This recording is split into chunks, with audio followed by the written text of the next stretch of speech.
welcome back to Conversations. Thank you for joining us. I'm Rusty Ray. We like to bring in folks in the North Metro community to talk about things that are going on, special projects, special programs, or ongoing efforts. Today we're going to do something a little bit different. We've got a panel of folks here to talk about something that's very important, not only in the North Metro, certainly in the state of Minnesota, but of course nationwide. It is 2020. That means it's time for the census, and April 1st begins the effort to canvass the state to find where the people are, where they're living, and play things like that, and all that that entails. And we're happy to be joined today by this panel of folks, including State Demographer Susan Brower. Thank you for being here. Thanks for having me. Collections Manager for the Anoka County Libraries, Andrew Wiley. Thank you.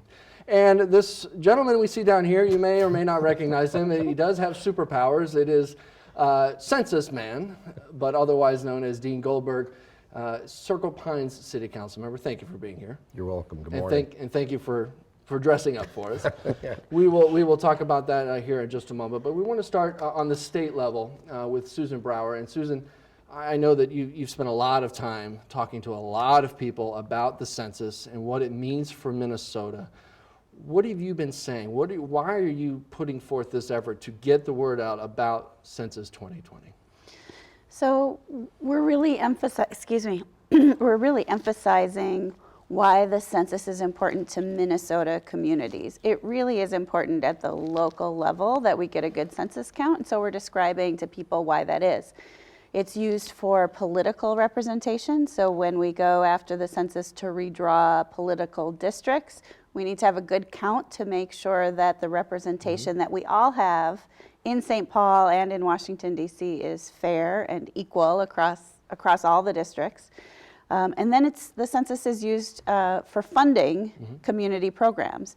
It's more than $15 billion per year that Minnesota communities receive on the basis of the census count. So $15 billion with a B, that works out to about $2,700 per person per year.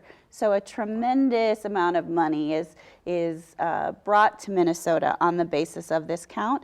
We want people to understand that, yes, it is a government form, but it is also the way that we kind of make our democracy work and fund our communities. What kinds of things, just give us a quick example of what kind of efforts you've been undertaking as we move towards April 1st.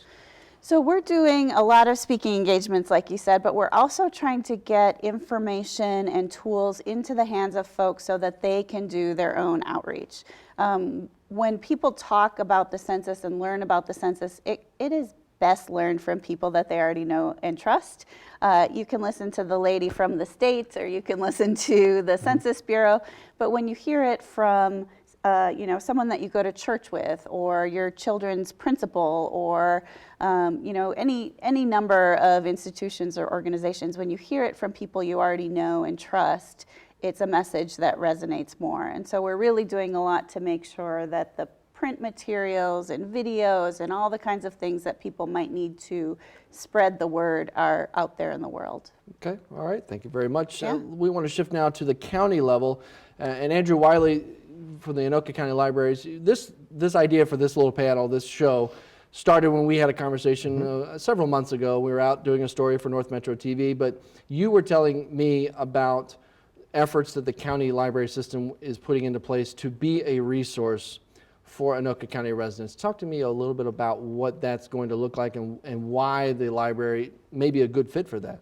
Yeah, so as a library, we're we view ourselves as a very important part of the community. We try to be involved in community efforts. And so when I attended one of Susan's trainings back last January 2019, and one of the things she brought in that training was that that local touch is very important, and as a trusted government institution like the library, we thought it was important for us to be out in the community talking about the importance of that census. So that's the reason the library got involved in it to begin with, is just making sure that the community that we represent and that we work for is getting their fair share from the government.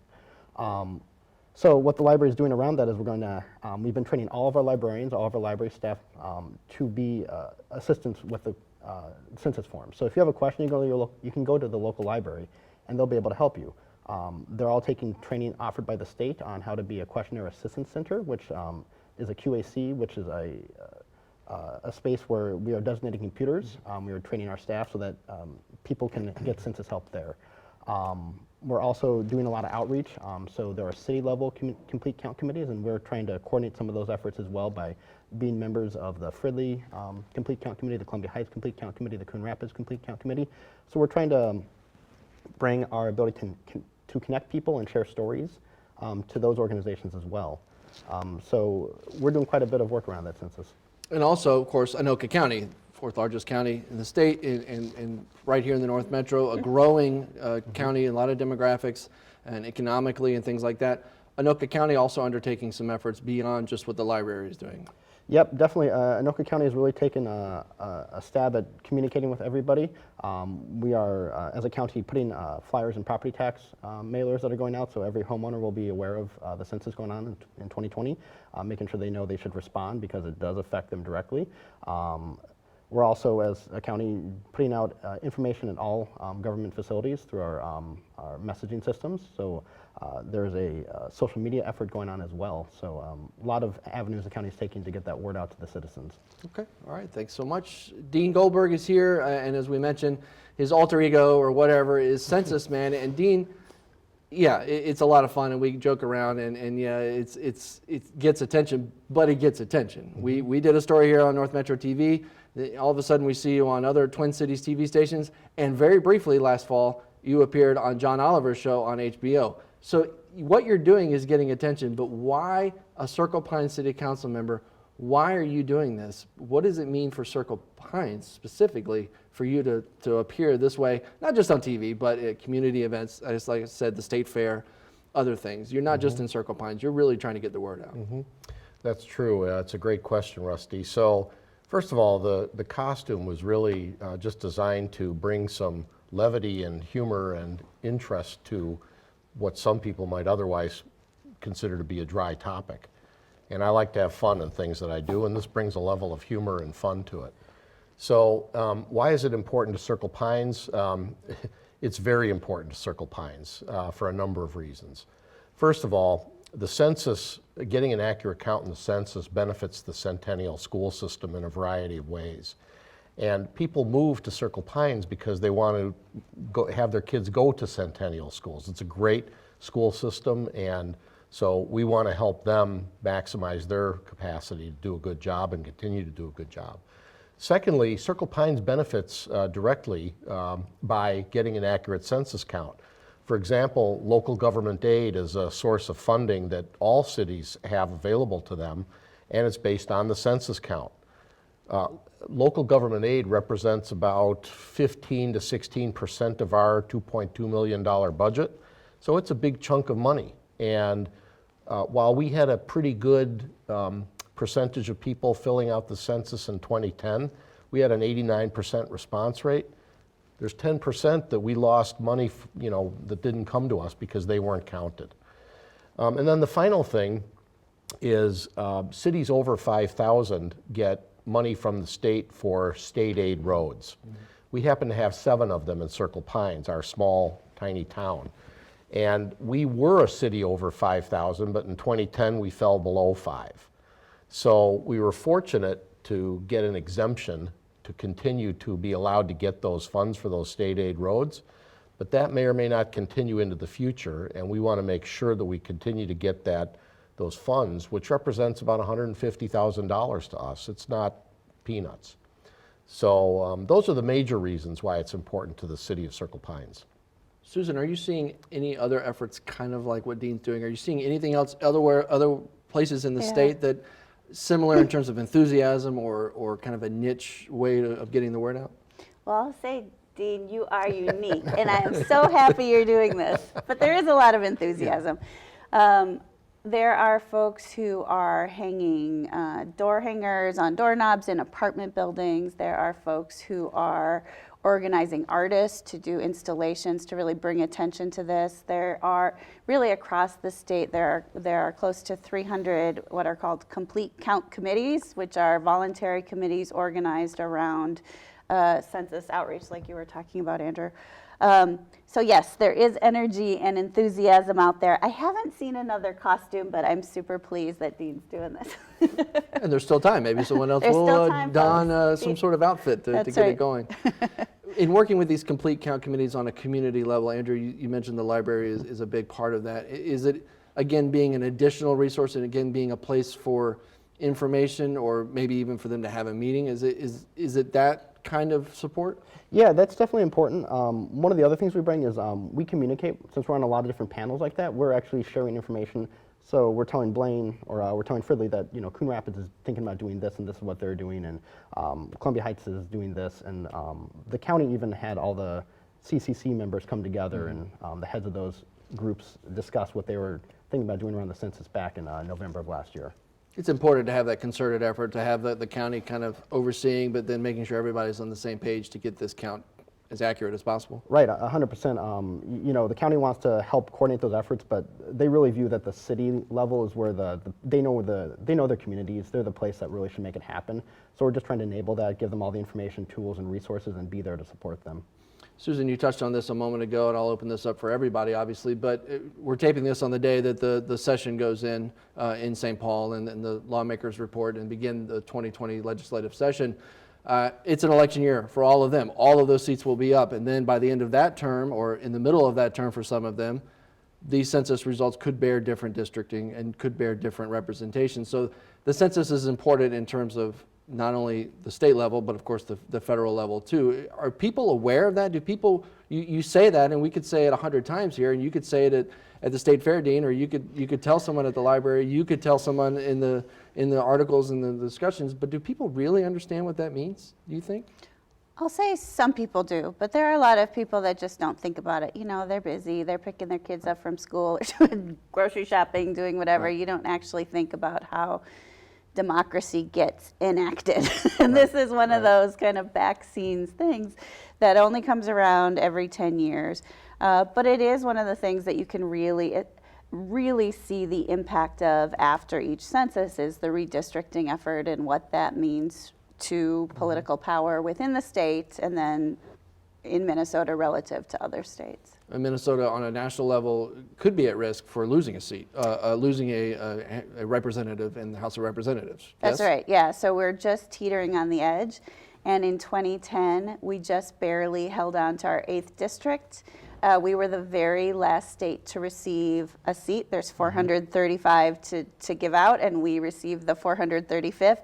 We kept it by only about 8,000 people, and we're right back again, potentially losing the seat, which would just mean kind of less representation for Minnesota in Washington. There's a lot of factors in that. I was just reading in the Star Tribune here recently about the tax rates here and why people leave Minnesota to retire or to spend half the time somewhere, or even we were talking about the real estate market here locally, while someone may move from Circle Pines across the road to Lino Lakes or from Shoreview and something like that. So there's a lot of factors that involve who lives where and for what reason. Yeah. And is there anything about that or any other factors that pose a challenge for the census count in Minnesota or in Anoka County or even in Circle Pines? Is there a particular challenge? I'd say across Minnesota there are a number of particular challenges about kind of where people find themselves living. So if folks are in apartment buildings, they can be particularly hard to count. That's the term the Census Bureau uses because apartment buildings often include folks who have other barriers. Maybe they have language barriers, maybe they are 21-year-olds who are highly mobile and not watching their mail. There's also a challenge for just getting census takers to knock on individual doors to actually get into the building. So a physical barrier to counting renters. So that's one of the things we're focusing on. So that's one instance of folks, the way that people live that makes them harder to count. If you think about kind of greater Minnesota and some of the rural areas, there's also difficulty in reaching people who are in more remote areas too. That would certainly be the case in Circle Pines and places like Lexington too, but in our area, Circle Pines, Blaine, they have a lot of apartment homes and you already touched on that, but I would imagine that making sure that every one of those people who live and receive mail and pay bills in Circle Pines are counted for these reasons that Susan mentioned. Yeah, that's true. In fact, when you look at the hard-to-count communities in Circle Pines, renters are the biggest one. And so the majority of our effort in February, March, and April, and May, is going to be addressing those communities. And we're going to do it by knocking on doors. We have permission to go into the 3 apartment complexes that are in town. City council members and myself are going to go and knock on doors and talk about the importance that they bring to the community. Those are vitally important people that live in our community. And we want them to be counted because it matters to them and they benefit from it. So we're going to be taking that effort. And then for the rest of the 30 to 35% of homes that are rentals, we're going to be sending out a mailer to them, asking them to also pay attention to the census and fill it out. Is there any way to kind of kickstart this effort and kind of put all this in place and see where, if there is any grassroots movement in this, is there any way to see that, or is it we got a ball game everything, we got a game plan, excuse me, everything that happens? Is there any grassroots effort in this? Yeah, absolutely. Yeah, there is. I mean, we've been working with the Minnesota Council on Foundations and Nonprofits, and a bunch of advocacy groups that aren't even kind of organized as nonprofits. They really are passionate about getting the word out about this because, as we said, it's about power. It's about power of the people. It's about the money for our communities. We just have kind of helped inform those efforts, but kind of let them go, let them kind of do what they will and do their organizing as they will. Or yeah. Superheroing, as it were, right? Yeah. Andrew, in all this training that your staff, the folks at the library are doing, are there key questions that they're ready to answer if someone has a particular question about a form or about the process? Are there anything that you're already prepared for that may be major misconceptions about this or major questions that any given person may have about this? Sure. I mean, there's the big one that comes to mind is the snowbird issue that we have up in Minnesota.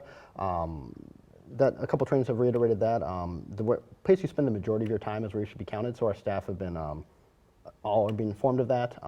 We're also doing a lot of work around making sure that the ethnic populations that we have, the new immigrants and stuff, are being counted. Fridley and Columbia Heights in particular were hard to count locations in 2010, so we're making sure those CCCs and our libraries are doing the best they can to outreach those communities. So we're making sure that we're out at the senior centers there, we're out at the local grocery stores in some cases, talking about what the census is and why it's important. I would imagine that Anoka County, much like I would say maybe Washington County, maybe Hennepin County to a degree, Anoka County really is representative of Minnesota because of the highly urban areas, suburban, and then these more rural areas. Are there any challenges on that level to being prepared and being a resource for folks? Yeah, actually, that's been one of the things that we've found the most interesting as this process has gone on is that the more urban southern parts of the county are much more invested in getting their citizens counted, whereas some of the northern areas of the county don't have a CCC set up. So we're trying to balance, making sure that the areas that were historically undercounted are being counted, and then also making sure that the areas that don't have a CCC are also, we're reaching those populations as well. So it's interesting to kind of tailor our efforts to what each community is looking for as best we can. In some cases, that's very difficult to do. I would imagine so. Yeah, I would imagine so. Dean, you mentioned some of the particular challenges that Circle Pines, or the after effects of what happened 10 years ago. Are there, and I ask this of all three of you, are there any lessons from 2010 that have come up in the training or in the kind of getting the word out, or that people are even telling you, or lessons from particular communities that, okay, this didn't work, let's try this, or this did work, let's try that? Are there lessons from previous census events? There are. So there are groups that are identified that are historically undercounted. So even though, we don't have a crystal ball, we have the experience of many, many censuses to know who tends to be undercounted. And they include highly mobile people, low wealth communities, renters, all these things that we've been talking about. So that kind of should guide our efforts to make sure that, if nothing else, we are specifically focusing our energy and time on those groups that are likely to be missed. It is a new census this time around. It's for the first time we'll be able to respond online, and that opens up some new opportunities to bring the census to people's lives in a way that we weren't able to do before. So in the past, they would have received a form in the mail, and the outreach effort would have been, hey, your census form is probably in your mail. Go dig through your junk mail. Please find that, fill it out.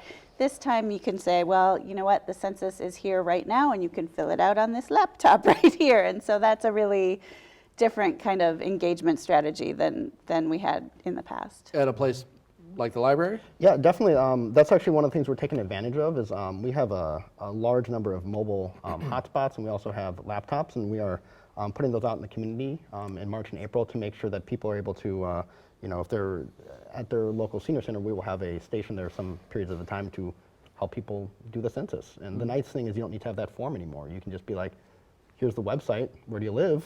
You can complete the census right there without anything else. Okay. So it's a way we're really excited to connect people to that. What are the things that people are saying when they see Census Man? Are they, oh, what is this about? And then you start to tell them, are they coming up with questions, or are they coming up with kind of blanket statements that you're noticing a trend? And because you're not, again, not just in Circle Pines, you've been at statewide events, you're going to other communities as well, and partnering with other complete count committees to help with this. Dean, what are people saying to you once you kind of get them drawn in with the whole get up? Are they saying things to you that you're really taking note of? Well, there's two general kinds of comments. One is, oh yes, the census is absolutely important and I am going to fill it out. And then the other comments are, oh, I didn't realize that. I didn't realize the importance that it is to the city and to the schools, and it opens up their eyes. They also don't realize about the fact that representation statewide and regionally is based on census counts. And so the awareness part, I think, is huge in leading people to action, but I also think it's vitally important to make sure you ask people to take action. Oh yes, you now know this. When you get that form in mid-March, or the letter, the invitation to participate, do it. Do it right then and there. Get it done. Top of mind. That's what all this is about. Right. And it's easy to do. It's easy to fill out. You know all the information. It's about you. It's about what your life is made up of. Just do it. And it's short, so it's a really easy thing to fill out. I mean, it's not the long form that asks all kinds of questions about this and that. It's about 10 questions, and it is basic demographic stuff. Your age, your race, your ethnicity, those kinds of things. Very basic demographic information. Is there a long form that will follow that, or is there a long form at all this year? Well, the Census Bureau used to have a long form. Like you said, it asked things like income and educational attainment, all those kinds of data points. Now that's collected by the Census Bureau, but in an ongoing survey called the American Community Survey. So a sample of folks may receive that, but that's going on all year, all decade. This is what we're talking about today, is just the short form that goes to absolutely everyone. And it will be very clearly labeled Census, U.S. Census 2020, all that kind of thing. 2020 People Census. know what to look for and know that it's not. People may be worried about, well, is this what we're supposed to be looking for? Or is this something else? Or people up to no good or something like that? That's right. Yeah. And if they have concerns about that, the Census Bureau has a phone number that they can call to say, hey, is this legit? Is this person who's knocking on my door really who they say they are? Any question they might have, they can call that 800 number and find out. Okay. So as I mentioned, we're taping this here mid-February, and we will have this to kind of play in different forms for a while leading up to this. But my question is, what happens next? What happens as we move towards, and then what happens at April 1st? Are you making specific target pushes at specific dates, or are you just getting everything ready for this to start on April 1st? So we're communicating with folks with some specific pushes. For example, we talked about snowbirds. We'll have a push to text a snowbird that you might have a relative in Arizona or California. We're going to ask Minnesotans to text them and let them know that they can fill out their form here. That's coming up. But the real push will be April 1st. Census Day, where we really bring attention to the issue that you can just get it done now.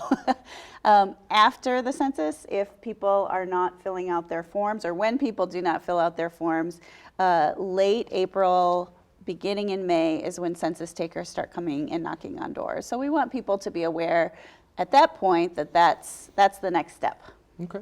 And the county, again, being ready to facilitate and making sure all the pieces are in place for this? Yeah, definitely.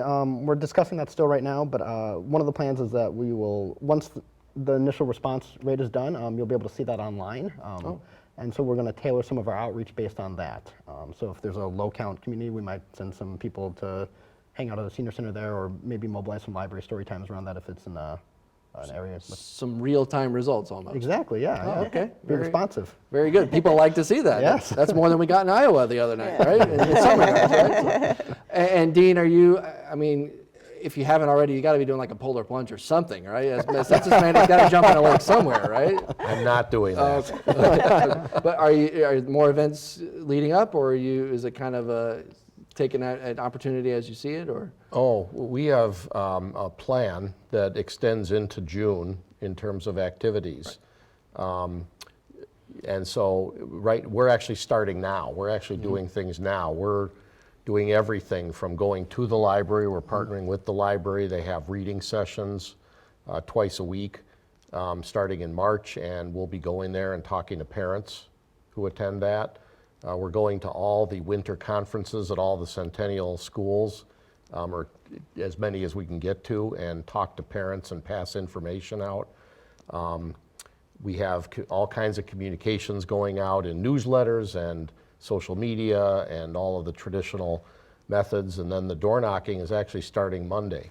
Okay. So we're going to be knocking on doors. I don't know how long it'll take us, but there's a couple, 200, 300, 350, 400 apartments that we'll be knocking on doors. And there's a whole list of things that continue to go on at various events. Census Man will be appearing at a few of them. Okay. We have a city council session planned just before April 1st, because we don't meet on April 1st, Right. but everybody will be dressing in one of these, and it'll be a census-focused session. And if Census Man knocks on your door, answer him. He's there to help, right? I don't think I'll wear this because I think it might scare people away. Yeah. I can see little ring videos of you ringing doorbells all over the place popping up on social media. I think it'd be great. Yeah. No, the effort is, we are having a lot of fun with it, but the effort is there that you're putting forth, and other communities and other ways are putting forth. It's really remarkable to see. I just think it's fantastic. And I appreciate you being able to have fun with it too. Yeah, thank you. It's fun to do. Totally. It's been a lot of fun. Sure. I've enjoyed it. Well, thank you each for being here. This is it's a ton of information. I felt like this is a good way to get it out there, Yeah, to thank kind of you. have a place for people to have maybe a few of their questions answered. Certainly go to the library here in Anoka County. Certainly go online, see all the efforts that Susan is doing with your office and the State Demographer's office. And of course, Dean, in person or online too. It's the effort is there, and it's a big effort that we'll see it all play out here in the next couple of months. Absolutely. Okay, thank you all for being here Thank you. today. Thank you. Thank you. Thank you for joining us here on Conversations. You can see this online on northmetrotv.com. I'm Rusty Ray.